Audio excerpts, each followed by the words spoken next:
তুমি কি কখনো ভেবে দেখেছ মৃত্যুর শেষ মুহূর্তে তোমার জিহবায় যদি লা ইলাহা ইল্লাল্লাহু উচ্চারিত হয় তার মানে আল্লাহ তোমার ঈমান কবুল করেছেন।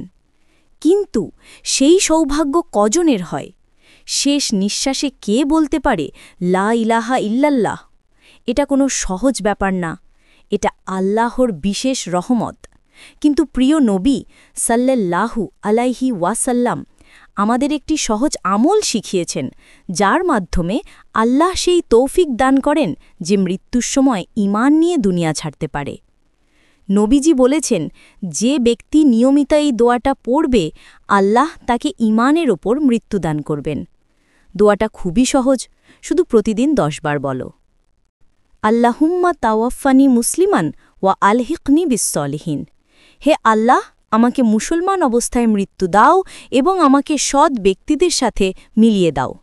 ভাবো তো, কত ছোট একটা দোয়া, তবুও হতে পারে তোমার জান্নাতের দরজা খোলার চাবি। আজ থেকেই শুরু করো, প্রতিদিন মাত্র 10 বার।